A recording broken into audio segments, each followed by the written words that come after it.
আলাইকুম রহমতুল্লাহি ওয়া বারাকাতুহু। ওয়ালাইকুম আসসালাম রহমতুল্লাহি মুফতি সাহেব তাহলে আছেন ভালোই না? আলহামদুলিল্লাহ, খুব ভালো। যাই হোক, তো আজকে যেটা প্রোগ্রামের জন্য ডাকা হয়েছে আপনাকে, প্রোগ্রাম তো না, কিছু একটু আলোচনা আর কি। জি জি তো ডাকার উদ্দেশ্য হলো এটাই যে বর্তমান জামানায় দেখেন নতুন বছরের জন্য আমাদেরই ভাই ভাতিজা বা আমরাও এর ভিতরে লিপ্ত আছি। আমি না হলে আমার ভাই, যেরকমভাবে হোক সবাই কিছু না কিছু মেসেজের দ্বারা হলেও মানে লিপ্ত আছি আর কি। বিষয়টা হলো এটা যে নতুন বছরে যেটা শুভেচ্ছা জানানোর যেটা সিস্টেম, কেউ লেখেন নতুন হ্যাপি নিউ ইয়ার, বিভিন্ন ধরনের ভাষা মানে ল্যাঙ্গুয়েজ মানে ব্যবহার করে আর কি। যাই হোক, এটা শরী হিসাবে কোরআন ও হাদিসের বিষয়ে এটার বিষয়ে কোরআন ও হাদিসের ভিতরে মানে কি উল্লেখ আছে বা কতটুকু গ্রহণযোগ্য এই কথাটা, এটার বিষয়ে কিছু একটু আলোচনা করার জন্য আমাদের মানে সজাগ হওয়ার জন্য আপনাকে যাই হোক, ডাকা হয়েছে আর কি। মাশাআল্লাহ, আপনি যে প্রশ্নটা করছেন খুবই গুরুত্বপূর্ণ প্রশ্ন। এটা এরকম একটা ভাইরাস, আজকে আমাদের নবপ্রজন্ম যত যুবক আছে সব যুবকের মধ্যে এই ভাইরাসটা বিস্তারিত হয়েছে। সর্বপ্রথম কথা হলো কি, নতুন বছরের শুভেচ্ছা আমরা আমাদের যেই যুবক ভাইরা একজন অপরজনকে জানায়, এ বিষয়ে আমাদের মুসলমান সম্প্রদায়ের যারা আমরা আছি, আমাদের করণীয় কি, আমাদের কর্তব্য কি? তো এই বিষয়ে যদি দেখা যায়, রাসূলুল্লাহ সাল্লাল্লাহু আলাইহি ওয়াসাল্লামের জামানায়, সাহাবায়ে কেরাম রিদওয়ানুল্লাহি তাআলা আলাইহিম আজমাইনের জামানায়, এমনকি মুসলমান সচেতন যারা আছি আমরা, কোনো একজন মানুষের মধ্যে এই প্রচলনটা পাওয়া যায় না। আর এটা কমপ্লিটলি বেবুনিয়াদ এবং বেকার বস্তু। তিরমিজি শরীফের হাদিসের মধ্যে বর্ণিত আছে, রাসূলুল্লাহ সাল্লাল্লাহু আলাইহি ওয়াসাল্লাম হইতে একটা বস্তুই সাবিত আছেন যে যেটাকে চাঁদের তারিখ বলা হয়। চাঁদ, নতুন চাঁদ উঠলে রাসূলুল্লাহ সাল্লাল্লাহু আলাইহি ওয়াসাল্লাম দোয়া পড়ছিলেন, সেই দোয়াটা আমাদের জন্য পড়াটা সুন্নত। এতটুকুই পাওয়া যায়। তো এখন হতে হলো তারিখ আমাদের দেশে দুই ধরনের চলে। একটা হলো কামরি, অর্থাৎ চন্দ্র হিসাবে, যেটা আমরা আরবি তারিখ বলি ধারণা করি, বা আরবি তারিখই বলা হয় যাকে। কেননা আমাদের মুসলমানের ধর্মীয় রীতিনীতি সবগুলাই চাঁদের তারিখের সাথেই এতেবার রাখেন। রমজান মাস, হজ্জের মাস, ঈদুল আজহা, ঈদুল ফিতর, কমপ্লিটলি বস্তুগুলা আমাদের যেটা সম্পর্ক রাখেন সেটা চাঁদের তারিখের অনুযায়ী রাখেন। তার জন্য রাসূলুল্লাহ সাল্লাল্লাহু আলাইহি ওয়াসাল্লাম প্রতিটি মাসে প্রথম চাঁদ দেখার পর দোয়াটা পড়ছিলেন। আর যেটা শামসি তারিখ অর্থাৎ ইংরেজি তারিখ, এই তারিখের নতুন বছরের শুভেচ্ছা এই সম্পর্কে রাসূলুল্লাহ সাল্লাল্লাহু আলাইহি ওয়াসাল্লামের জীবনীতে, সাহাবাদের জীবনীতে কোনো কিছু পাওয়া যায় না। এমনকি আরবি তারিখ যেটাকে বলা হয়, এই আরবি তারিখের যে নতুন বছর আসছিল, প্রত্যেক বছর যাওয়ার পর আরেকটা বছর আসছেন, সেই নতুন বছর আরবি বছর হিসাবেও আজকে আমাদের বহুত এরকম মুসল্লি ভাই দেখা যায় যারা দিনের সাথে সম্পর্ক রাখেন, তারা এই কথাটা মোবাইলের মধ্যে বা কথার মধ্যে বলেন যে আমাদের নতুন বছর ইংরেজি বছর না, আমাদের নতুন বছর তো হলো যেটা মুহররম মাসের থেকে আরম্ভ হয়, সেটার থেকে আমাদের নতুন বছর, সেই জায়গায় আমরা ফুর্তি করব। এই জায়গায়ও ফুর্তি করা আমাদের ইসলামের মধ্যে কোনো ধরনের বিধান নেই। কারণ নতুন বছর হিসেবে আমাদের কোনো ধরনের ফুর্তি বা এখানে রং তামাশা করা ইসলামে কোনো সময়ের জন্য বৈধ করেননি। অথচ আজকে আমাদের যুবকরা যেই কামগুলা করতেছে, পিকনিক থেকে নিয়ে ডেক, ডিজে ইত্যাদি যা কিছু করতেছে, কমপ্লিটলি শরীয়ত বিরোধী কাজ। আর শরীয়ত বিরোধী কাজের এগুলার থেকে বাঁচার জন্য আল্লাহ রাব্বুল আলামিন কোরআন শরীফের বিভিন্ন জায়গায় বিভিন্ন ভাবে তিনার বান্দাদেরকে বুঝিয়েছেন। সূরা আত-তাহরিমের আয়াত নাম্বার 6 এর মধ্যে মহান আল্লাহ রাব্বুল আলামিন বলেন, ইয়া আইয়ুহাল্লাযীনা আমানু কু আনফুসাকুম ওয়া আহলিকুম নারা। হে মুমিনগণ, তোমরা সর্বপ্রথম নিজে এবং তোমাদের ছেলে সন্তানদেরকেও অগ্নি হইতে, জাহান্নাম হইতে বাঁচাও। এরকম আগুন, যেই আগুনের ইন্ধন ওয়াকুদুহান নাস ওয়াল হিজারা, মানুষ এবং পাথরগুলা সেদিন ইন্ধন হবে। সেই ইন্ধন থেকে তোমরা নিজে বাঁচো এবং তোমাদের পরিয়াল বর্গদেরকেও বাঁচাও। আজকে আমাদের সমাজের মধ্যে বহুত সচেতন মানুষ এরকম আছে যারা নিজেকে পরহেজগার বলিয়ে ভাবে, মুত্তাকি বলিয়ে ভাবেন, নামাজও পড়ি আমরা, অথচ আমাদের ছেলে আমাদের মেয়ে আজকের দিনে, আজকে যেরকম 1 জানুয়ারি, এই দিনের মধ্যে তারা বিভিন্ন ধরনের অবৈধভাবে পিকনিক খেতেছেন, অবৈধভাবে গান বাজনা, নাচ গান ইত্যাদি করতেছেন। এগুলো কমপ্লিটলি শরীয়ত বিরোধী কাজ। রাসূলুল্লাহ সাল্লাল্লাহু আলাইহি ওয়াসাল্লাম বুখারী শরীফের 2558 নম্বর এবং আবু দাউদ শরীফের 2928 নম্বর হাদিসের মধ্যে বলেন, কুল্লুকুম রাঈন ওয়া কুল্লুকুম মাসউলুন আন রাইয়াতিহি, তোমরা প্রত্যেকজন এক একজন জিম্মেদার, আর তোমাদেরকে যে জিম্মেদার দেওয়া হয়েছে এই জিম্মেদারির বিষয়ে তোমাদেরকে জিজ্ঞাসা করা হবে। আজকে আমি বাবা হয়েছি, আমার ছেলে আমার মেয়েদের আমি জিম্মেদার।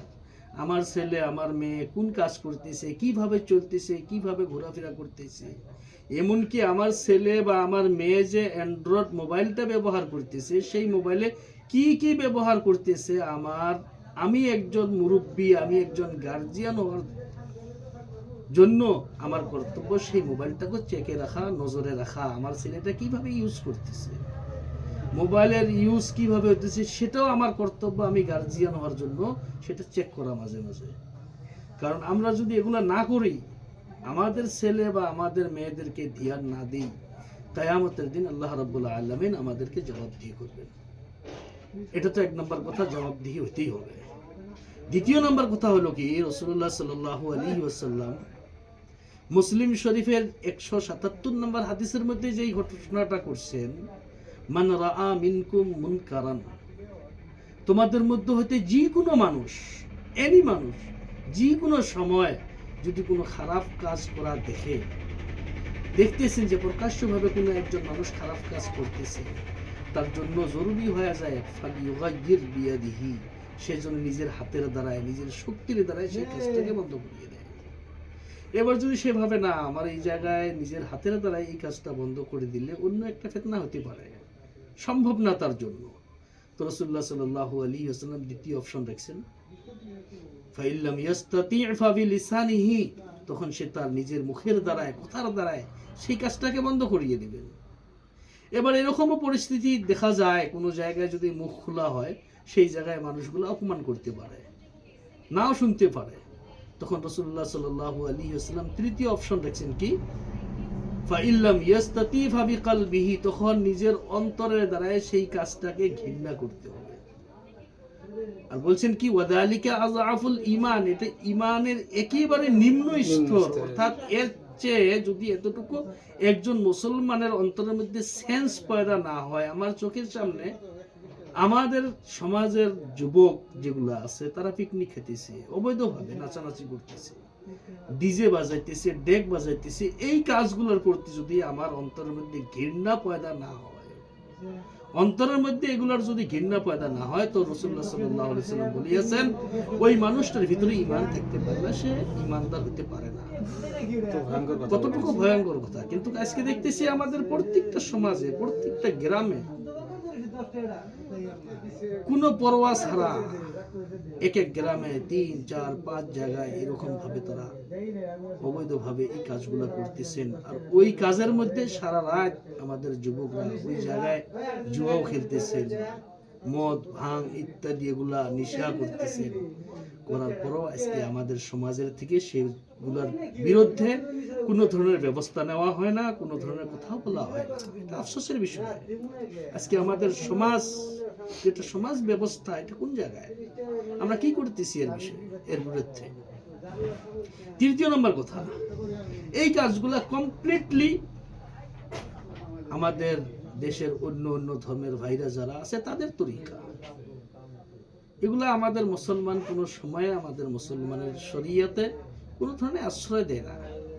আর যারা মুসলিম বিরোধী কাজগুলা করবেন, যেই কাজগুলো ইসলাম ধর্মের সাথে কোনো ধরনের সম্পর্ক রাখে না, এই কাজগুলো যারা করবেন, এই বিষয়ে রাসূলুল্লাহ সাল্লাল্লাহু আলাইহি ওয়াসাল্লাম আবু দাউদ শরীফের 4031 নম্বর হাদিসের মধ্যে যা বর্ণনা করিয়েছেন, মান তাশাব্বাহা বিকাউমিন ফাহুয়া মিনহুম, যারা দুনিয়ার মধ্যে অন্য জাতির সঙ্গে, অন্য ধর্মের মানুষের সঙ্গে মুশাবাহাত রাখে, অর্থাৎ অন্য অন্য ধর্মীয় ভাইরা যেরকম ধরনের কাপড় পরিধান করেন, তারা যেইভাবে চলাফেরা করেন, তারা যেইভাবে উৎসব পালন করেন, যে কোনো কর্মে তাদের সাথে যদি মুশাবাহাত রাখে, রাসূলুল্লাহ সাল্লাল্লাহু আলাইহি ওয়াসাল্লাম বলিয়েছেন এই মানুষটা কিয়ামতের দিন ওই সমস্ত মানুষের সাথে খাড়া হবেন, এর হাসর নসরটা ওই সমস্ত মানুষের সাথেই হবে।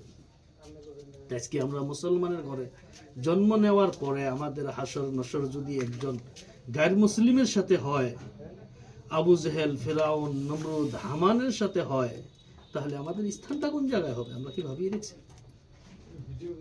প্রত্যেকটা বস্তু আজকে আমাদের সমাজে আমাদের যুবক কোন দিকে ধাবিত হইতেছে, কোন দিকে গেতেছে, প্রত্যেকজন সমাজের সচেতন যারা আছি আমাদের কর্তব্য সেগুলোর দিকে দৃষ্টি রাখা, কর্ণপাত করা। নচেত এরকম একটা সময় আসবে যে সময় আমাদের মধ্যে কোনো একজন এরকম মানুষ থাকবে না যে আজকে আমরা ইসলাম ধর্মের মানুষ, আমাদেরকে কি করা দরকার, আমরা কি করতেছি। এই বস্তুটা, এই প্রভাবটা যেটা আমরা আমাদের যুবকরা অন্য অন্য জাতি ভাই, অন্য অন্য ধর্মীয় ভাইদের থেকে শিখেছে, যে বিভিন্ন ধরনের পিকনিক খাওয়া, বিভিন্ন ধরনের গান বাজনা করা কতটুকু ভয়ঙ্করের ফলে পরিণত হয়েছেন। এমনকি এখন দেখা গেছে আমাদের যে বছরে দুইটা উৎসব ঈদ পালন করা হয়, ঈদ উল ফিতর, ঈদ উল আজহা, এই ঈদ উল ফিতর, ঈদ উল আজহার মধ্যেও তারা গাড়ি করে নিয়ে ডিজে মাইক ডেক দিয়ে তারা নাচ গান করতেছে, আর এটাকে তারা ঈদের ফুর্তি বলি গণ্য করতেছেন। কত বড় পরিতাপের বিষয়, কতটুকু আফসোসের বিষয়। তো যাই হোক, আমি আজকে আমার এই প্রোগ্রামের দ্বারাই, এই ভিডিওর দ্বারাই আমি সমস্ত সচেতন মুসলমান ভাই এবং বন্ধুদেরকে আমি এই মেসেজ করতে চাই, আল্লাহর ওয়াস্তে আমরা এগুলো কাজ ছাড়িয়ে দেই। আমরা সবাই আমাদের ছেলে, আমাদের সন্তান, আমাদের মেয়ে যারা আছে তাদেরকে আমরা একটু শাসন করি, তাদেরকে যাতে আমরা একটু নজরে রাখি যে এই যে নতুন বছর, নতুন বছরের শুভেচ্ছার নামে পিকনিক, গান বাজনা, বিভিন্ন ধরনের যাতায়াত, এগুলোর থেকে যাতে বিরত রাখি। কারণ এটা কমপ্লিটলি গুনাহের কাজ, এটা কমপ্লিটলি গুনাহের কাজ। এর চেয়ে একটা বড় ভয়ঙ্কর কথা বলতেছি আপনাদেরকে আজকে আমি। রাসূলুল্লাহ সাল্লাল্লাহু আলাইহি ওয়াসাল্লাম বলেছেন, যখন কোনো বান্দা কোনো গুনাহের কাজে লিপ্ত হয়, জানিয়ে রাখবেন এটা বহুত বড় একটা রাসূলুল্লাহ সাল্লাল্লাহু আলাইহি ওয়াসাল্লামের মেসেজ। কোনো বান্দা যখন গুনাহের কাজে লিপ্ত হয়ে যায়, ওই বান্দাটার ওই সময়ে তার ভিতরে ঈমান থাকে না, ঈমানটা তার থেকে বাহির হয়ে যায়। রাসূলুল্লাহ সাল্লাল্লাহু আলাইহি ওয়াসাল্লাম তার উদাহরণ এইভাবে দিয়েছেন, যেরকম আমরা বৃষ্টিতে বা রোদের থেকে বাঁচার জন্য ছাতি মাথায় দিই। তো যখন কোনো বান্দা গুনাহের কাজে লিপ্ত হয়, তার ঈমানটা ছাতির মতো করে মাথার উপরে ঝুলিয়ে থাকে। যতক্ষণ পর্যন্ত গুনাহের কাজে লিপ্ত থাকে ততক্ষণ পর্যন্ত তার ঈমানটা মাথার উপরে এইভাবে লটকিয়ে থাকে। যখন বান্দা গুনাহের কাজের থেকে ফারিগ হয়ে যায়, তখন সেই ঈমানটা আবার তার অন্তরের মধ্যে আসে দাখিল হয়ে যায়। এখন আমি আপনাদেরকে বলতে চাই, ওই গুনাহের অবস্থায় আমাদের ছেলে, আমাদের মেয়ে পিকনিক খাওয়ার জন্য গেতেছেন, কমপ্লিটলি গুনাহের কাজ। রাত্রির মধ্যে পিকনিক খেতেছে, ডেক বাজায়, ডিজে বাজায়, এটা কমপ্লিটলি গুনাহের কাজ। এই অবস্থায় যদি আমার ছেলে, আমার মেয়ে, আমার ভাই, আমার বন্ধু একজন যদি মারা যায়, সেই মানুষটা কিন্তু ঈমানবিহীন মারা যাবে।